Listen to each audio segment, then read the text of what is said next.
Welcome to Close Up with Paul McNeil. This is the inaugural interview for Close Up, a television program that we're partnering with Longmeadow Community Television and Longmeadow Public Schools to bring to you in the community of Longmeadow. And here on Close Up, I'm the program coordinator for the Close Community Coalition, which works on youth substance use prevention. And I'm going to try to bring in wonderful leaders in the community that do their darndest to make Longmeadow a really healthy place for young people to grow up. And my first guest today, I'm so excited to have Nilda Irizarry. Am I saying your last name correctly? Yes, Irizarry. Okay. Irizarry, okay. Nilda Irizarry is incredible, and she's new to the district in the last year. And I would love to welcome Nilda to the Close Up, our first show. Thank you, I'm excited to be here. Me too. I have the largest cue cards on the planet to start with. Maybe by the next episode I'll shrink everything down and then it'll be nice and tight. But today it's going to be a real mess. Nilda, who are you and what do you do? Like, what's your role in the district? Thank you for having me. I'm Nilda Irizarry. I'm the Director of Student and Family Support. So underneath that role is a whole host of responsibilities. So I am the Social Emotional Learning Coordinator, the Diversity, Equity, Inclusion, and Belonging Coordinator, the K-12 Health and Wellness Coordinator, and I help plan the district level professional development. I'm also the nursing supervisor and coordinator, so it's a little bit of everything, but the crux of it is supporting our students and families with whatever they need. That's a lot. It feels like a lot. That's a lot of stuff. You've been here since, was it August? No, July. July 1st. You started in July. You did not grow up in Longmeadow, but now you've worked in Longmeadow every day since July. Yes. What are you seeing in town that you're most proud of so far? I love the level of connectedness in the community. One of my first days on the job, I had walked to Blueberry Hill Elementary, and I saw all of the families talking to each other as they're dropping their children off at school, and it just seemed to me like a neighborhood feel. Like they had known each other, their kids know each other, and they're developing these strong connections as families, and it felt like a very small town connected feel. That was also seen when we had our open houses and our back to school nights. Parents were so excited to see each other and connect. Then the other layer that I've really enjoyed watching is the Longmeadow Public School students. I think we have the best and the brightest students. They're well-rounded, they're great academically, they're great socially, they're just kind people. So I think the Longmeadow community should be very proud of the way that their children conduct themselves at school. I've seen elementary classrooms, middle school classrooms. I'm making my way up to the high school to observe some of the instruction there. But I am always in awe of what our students are doing. Yeah, I work pretty closely with the Students Together Against Negative Decisions Club at the high school, who works on a lot of really wonderful pro-social projects for their peers. And they're so awesome. And they're just the awesomest kids. And then I'll work with Glenbrook and Williams. We'll both have these peer leader groups, and they'll help us develop certain messaging and marketing materials for their peers around healthy behaviors that most students are exhibiting around substance use and other things. And they're just the awesomest kids. So I also think that I'm proud of them too. Yeah. So what do you think is working? What do you think is working well to keep Longmeadow's youth healthy and safe? I do think that like physical well-being is something that's strong in Longmeadow. We have a strong athletic program. Our PE health and wellness department, they're constantly thinking about ways to keep kids moving. Our health courses talk about nutrition, making good choices. I observed Alex Baker's nutrition lesson. Students had to take on a nutrition lens. So they were nutritionists planning for someone who might be diabetic or planning for someone who might need a gluten-free diet.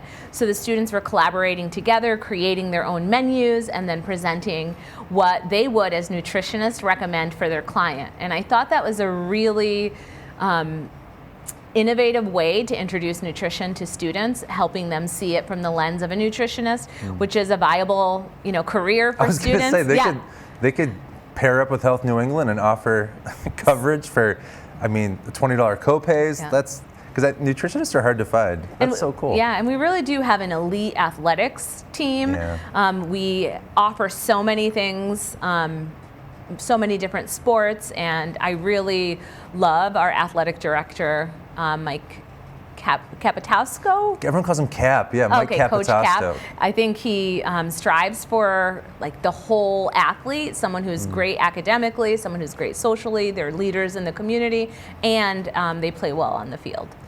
Yeah, they very high achieving on the field and in the classroom. And Mike Capitowsko's done a great job working with the team captains. As far as I'm concerned, he'll invite me in to work with the team captains a couple times this season, just to talk about how important it is to model really healthy behavior and committing to a substance-free season, which I think is cool. I think some athletic directors don't address that head on, but he's been very direct about how much a chemical might impact athletic performance and how a team will do better if they commit to a substance-free season, which I'm always appreciative of in my role. But just, awesome student athletes, and always trying to find the next new sport too to introduce to the district, which I think is really, really fun. Well, what's not working? There's a lot working. Yeah, there's a lot that's working, but I have to go with the national trends on mental health. I think we're, part of your surveys, you've seen the data. Our students at the high school are reporting higher degrees of stress and anxiety. Most of it is related to academics, some of it's related to social pressures and social demands. But we need to be doing more to address the mental health needs of teenagers in our community, spotting the signs that someone is struggling or internalizing their emotions and not being able to connect with an adult and express how they're feeling. Suicidality is something that every citizen in Longmeadow should be concerned about. Who are our students that are most at risk, and how can we find the red flags and support them long term, not just for this moment, but what are some healthy mental health habits long term? What are some things that we could do proactively to prevent someone from feeling like they're falling apart? So I think mental health supports, we have great school adjustment counselors, we have great counselors, but we don't have enough. And I'm thinking, COVID didn't help that at all.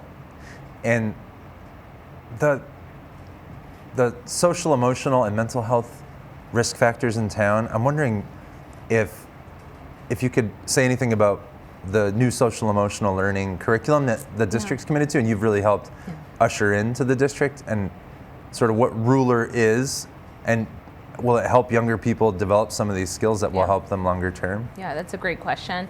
When I first came to this district, I was excited about some of the SEL practices, but then I noticed there was no cohesive approach. Every school had their own social emotional learning approach. So part of the work I'm doing is we organized an SEL implementation team. It has representatives from every school in the district. We've been Yale Ruler trained, so we went to Yale New Haven, and they have an entire school devoted to social emotional intelligence. We learned from professors about brain science and why regulating your emotions makes you more susceptible to learning, taking intellectual risks in the classroom. Part of the work of this team is to sort of train other teachers across the district, teach them strategies to promote social emotional learning in their classrooms. But we have just started that work. We're going to unroll it on the 2 middle schools next year. What the work entails is teaching students how to identify their emotions, label their emotions in the moment, and if their emotion doesn't match with their intended goal, how do you regulate your emotions in the moment? So sometimes it's teaching students to take a break, take 5 breaths before you respond, reflect, have a reflective journal where you sort of air out the things that are upsetting you if you can't communicate in that moment. There's a whole host of strategies to help students grapple with their emotions, but it needs to be a K-12 developmentally appropriate scope and sequence where the adults around the students are acknowledging how they're feeling and teaching them how to pivot when necessary. And after you're done with these kids, maybe inviting every millennial on the planet to, Yeah. to help them develop emotional I awareness. feel every single person Yeah. needs to develop their Everything you were just saying, I was like, social-emotional okay, what intelligence. should I do? Okay, I'll take take 5 And seconds. it's great. I think you're right. It's great for every individual to say, you know, I struggle with social awareness in some settings. I struggle in large groups, or I'm better in small groups. Knowing who you are, social emotionally, will help you develop the right goals for yourself. That's so rad. The work that I do, I try to do way upstream public health and substance prevention work. And what that means is like an elementary kid who can self-soothe and manage their own stress, which, you know, they have confidence, they're secure, they can help their peers when their peers are struggling with stuff. And so I just really value all the work you've committed to implementing Ruler. I think it's gonna, what does Ruler stand for? Recognizing Okay. emotions, understanding emotions, labeling emotions, expressing emotions, regulating emotions. Nice, you did it. Yeah. And if you got it wrong, I wouldn't know. No, they're right. Let's do a fact check. Can we get a fact check, Doug? I think it's just so pivotal, and it's a big deal that the school district has committed to one road to take together. I think it's awesome. There's, you know, many roads to take to great social and emotional outcomes, but it's hard to track. You know, I look at the bigger aggregated data of the school district that we collect in the school climate survey every year, and we ask them, did you go to Blueberry Center or Wolf Swamp? And I could, you know, parse out which schools had like the better social emotional outcomes, but I can't say there's causation, right? But Yeah. I think it's so much more important to say we're all trying the same wonderful evidence-based curriculum, and here are our outcomes, as opposed to like, here's their outcomes there. So Yeah. I think it's big. And part of, you know, I have gotten community questions like, how are you going to measure if this SEL program is effective? Right now we're looking at Panorama. They offer student-facing surveys where students rate themselves like, I can identify my emotions. If I'm upset, I know how to resolve a conflict, and they would measure and track their progress on these SEL outcomes. So it's better if the student is self-identifying what they need to work on, and the adults sort of guide and support them. Well, you're doing awesome work. So are you. Well, thank you. This isn't about me. Anything else you want to say about me? Nilda, I kind of want to talk about you a little more now, like Okay. you as a person. And I just think parenting is so important everywhere. And so we serve the town of Longmeadow. And so I'm curious, you grew up in Springfield. I did. I'm curious, and I grew up in Central Mass. And we've talked a lot about who you are and who I am, where we come from, just in our personal lives in the past. But I would love for you to share, you know, who helped raise you, and how did they do, and how did it go? Because parenting is so impossibly hard. Yeah. And so what worked, what didn't work, is what I'm always thinking about with my parenting. And so, yeah, who helped raise you? How'd it go? So I grew up in Springfield, Mass, and I grew up in the 90s. It was in the middle of a rise of drug use. And at that time, there was like the Just Say No or the Yeah. DARE campaign, which in a lot of ways in my community, I didn't see the benefits. Yeah. I did see a lot of substance abuse, poverty, and I love Springfield. I still live there, so I'm talking from a place of experience and knowing.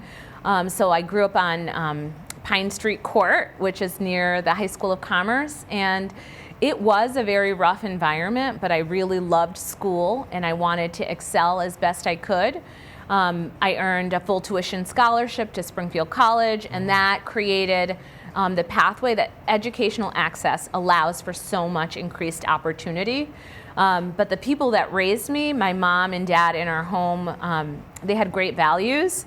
They constantly brought us to libraries. We didn't have a lot of money, but they learned how to access resources that were free. So we would go to the public library in Springfield, and we would spend hours there. My mom's like, you can't leave till you read 3 books. Oh, cool. And I would sit there reading because she knew that education can open doors and transform lives. I didn't know that then, why she was doing this, but now I do. So both my parents were working parents, and advocates of education. And can I ask, when you hit like high school, middle or high school, can you reflect on what stressed you out then? Because I think we're always working with, what are the stressors in the middle and high school age kids that we work with? What are the stressors in their lives? Like, what stressed you out in high school? Now looking back on it, I'm so happy that we didn't have social media where students, thank God, where students are broadcasting whether or not they were invited to a party, whether or not they went to a social event, whether or not they went on a vacation. I didn't know I was growing up in a poor environment because I had no one else to compare it to. We were all just in our own environment. So none of us went on vacations. None of us were expressing what we were doing on weekends to the rest of the community. So I was obviously a bookworm. I was always reading, and I was always by myself. My mom always wanted me home. So when I think of the pressures that students experience now, that every behavior is on a social platform, I do worry about it. Then I didn't know that I was not invited to birthday parties, that I didn't have the typical teenage weekend. So most of my stressors from school came from me wanting to learn and achieve, and really thinking about, how can I be my best self at school, even though my environmental stressors were making me feel stressed. Like my environment was stressing me out. When I went to school, that was almost like my safety zone. And I was a former middle school principal, and I've seen that a lot, where students go into school and that is their safe place. And then when they're approaching the weekend or a long vacation, that's when the behaviors start to exacerbate, and teachers are wondering, well, why? Well, they might be nervous about, going home for a long extended break when school is their safe place. Yeah. I think from what I see in the students in this school district too, you've done a great job helping make this environment such a nice, peaceful, safe haven for kids. I see kids eating lunch, I see kids going between classes, and people seem comfortable here for the most part. And I think that's so important, you're right, because you never know what people's life is like at home. So how did you manage your stress when you were young? So for me, I was always journaling. I still do that now. Today I spend about 5 minutes at the end of the day reflecting on moments that I didn't really feel like I processed. So if I was in a meeting and I didn't get a chance to speak, I might write that down, like, go back to that conversation, really express yourself, be an upstander, do those things. So the end of the day always became a time to process. So journaling was one way I managed stress. The other piece is reading. Reading to me provided an escape and let me know what other worlds exist, and that was entertainment and enjoyable for me. Relationships with my sisters. I was very close with my second to the oldest sister. We were partners in everything, and I would share with her a lot of the things that I was experiencing and thinking. And then I relied on my educators to be positive mentors and support to me. And I'll talk to you about that next. I guess the next question is around managing stress in some way, but what was your natural high? Like what was the thing? It sounds like journaling really helped. I don't know if there was any sports or physical activity that would help too, but like what was the thing you would do to naturally stimulate dopamine, serotonin, all those good feeling chemicals in your brain? I would have to say nature, and it still is. So even though I grew up in Springfield, my parents would take road trips with us, and I remember the first time I went to Niagara Falls. Yeah. And you're like, it's a lot of water. I know. You just feel like the world is so much bigger than what you've seen and known. And still today, when I go see something new, I've been to Hawaii and I've seen volcanoes. I'm like, the world is still so big and I'm so small. That excitement, that wonder, that awe for nature still is my natural high. That's awesome. And I want to talk about, you had mentioned influential teachers in your life and people at school. And so my next question is around motivation. Like who motivated you? Who's someone that had a profound impact on your life? It could be a parent, but I'm really curious about like sort of the school or community domain. Like who had that really positive, lasting impact on you? And so, what made it impactful? There's a lot of research about what teachers say to students. So whatever a teacher says to a student is likely to believe it. So speaking life into a child, having positive statements, telling them that they are leaders, that they are smart. You tell someone those statements long enough, they're going to start to believe it. So I had two teachers, Mr. Gingras and Mrs. Gardner, both English teachers.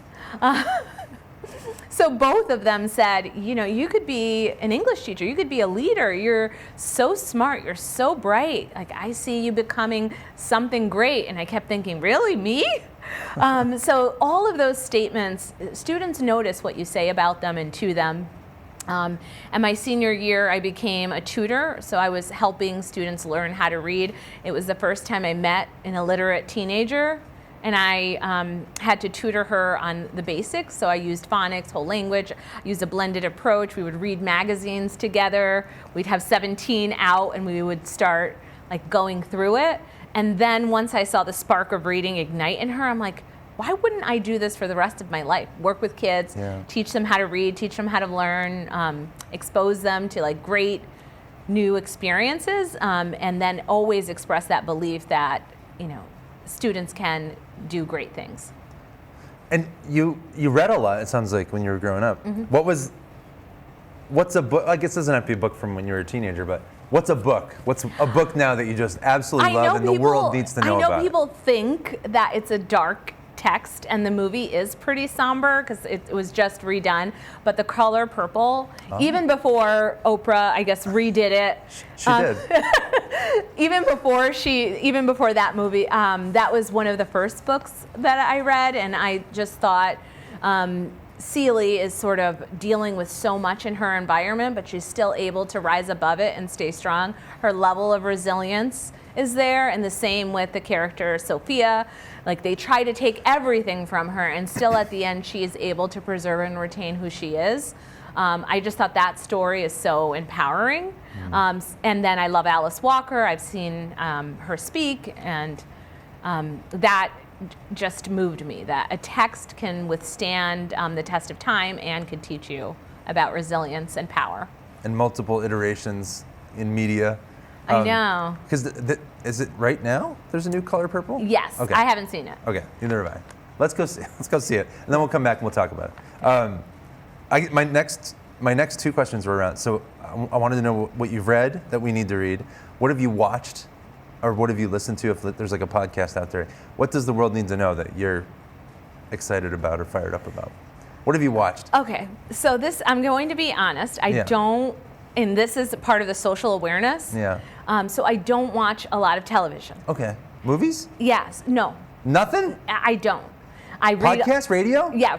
Podcast, maybe. Radio, maybe. So what's tough is whenever I'm in social environments, and I feel sorry because everyone's talking about Game of Thrones. Right. You have no idea what they're talking about. Our students. They're like, the winter's coming, and you're like, it's July. Yeah. So all of those like references, I can't, and then it makes me come across as socially awkward. So like I find middle schoolers and we're talking about Harry Potter, and I'm like, oh, let me get in on this. Yeah. And then the other adults are like, what is she doing? I've seen all the Harry Potter movies. I've read all of the books. What's the best one? All of them. Okay, good answer. Yeah. And Thomas Barrows, our Power School director. He's a big fan. Yes. Have you been to the Wizarding World of Harry Potter? Yes. You have, in Orlando? Yes. And I have pictures in front of it, and I've taken my nieces and nephews there. Did we talk about this yet? No. So I was not a Wizarding World or I wasn't a Harry Potter, I wasn't a super fan. Yeah. And I was in Orlando for a conference, and I had a day off in between sessions, and I was like, you know, I think it had opened 3 months before that, the Wizarding World of Harry Potter. This is years ago. And I was like, let me go there. I've heard good things like about it so far. And my brother was a huge fan. My mom used to read it to him when he was a little kid. And so I went, and I spent the whole day at Wizarding World of Harry Potter. And it was probably like one of the 3 best days of my life. It was good. Unbelievable. Yeah. It was so magical. I really felt the magic of. And then there was one part that was wicked cool. So I thought it was called Diagon Alley, but it's Diagon Alley, right? Because you can get into it diagonally. Yeah. Okay. Yeah. I didn't know that until I started reading it to my son. But diagonally. But there's Diagon Alley in the Wizarding World of Harry Potter, and people miss it. They like don't even see that it's there because you have to go through that brick wall that is hidden. And I thought that was so cool because I somehow saw it, and I got to go with some other people, and then a bunch of people missed it. And I hope they weren't super fans because I wasn't. And it was so fun. Yeah, and now the other piece of why I don't watch television or read or like, I am getting my doctorates in educational leadership from Bay Path University, so I'm in Longmeadow, Mass. Yep, I'm in the midst of my coursework. Okay, and you're going to focus, I imagine, on Harry Potter, is that? No, my dissertation is on belonging, middle school students, their sense of belonging, and how social emotional learning could help them. Well, that kind of is what Harry Potter's about. And it is my job too, so it's a perfect question. That's so cool. Yeah. Well, Nilda, is there anything important that you think I missed? What else do parents need to know about raising their kids in Longmeadow, or what else do people need to know about you? I think about raising your children in Longmeadow, I think we have teachers here that have stayed with the organization for 20 plus years. You don't really see that in many. You see high teacher turnover. That's not really the experience in Longmeadow. Especially post-COVID, right? Right. Yeah. So there are a lot of teachers that know the community really well and care about what they do. They're dedicated. I even saw teachers, so did you, over the summer, that were coming in to set up their classrooms when they should be on vacation. They care so much about their work. So that piece, I would want parents to know that. And it's a great place to work. It's a great central office team. That is constantly trying to improve. We know we're not perfect, but we're always thinking, like, how could we be better? I love that, the spirit of continuous improvement. And I mean, I've heard the office space that you inhabit is gorgeous and has wonderful window light. I'm so sorry. Nilda took my office, but I wonderfully shared it with you. No, I did not take it. I was hired, and they said, we don't have an office for you, but we're going to ask kick very out nicely. Paul McNeil, and then it'll be your office. So there was one day they took out your name and put in my name, and I was like, I don't know how I feel about this. Gladly volunteer that space because you're a new administrator. So there's only so many administrators in the school district. I am not one of them. I'm a really wonderful little contracted position, and so I've had this awesome office. I've just been so lucky. So when they hired you, I knew my days were numbered. But then I met you, and I was like, we could share the space. It's a little too small for me. But you've really done a great job with the office. The walls are beautiful. You're putting up wonderful things. But it is an awesome.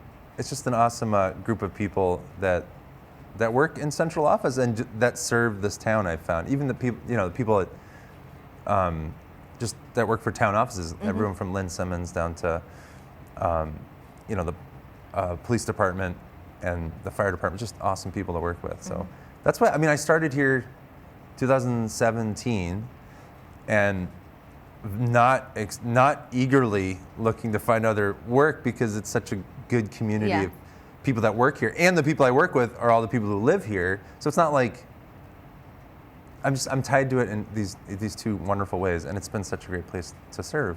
Well, thank you, Nilda. Thank you for being here and being our first guest. Thank you. I appreciate it. Have I missed anything? Did we miss anything? No, you did a great job. Great questions. Thanks.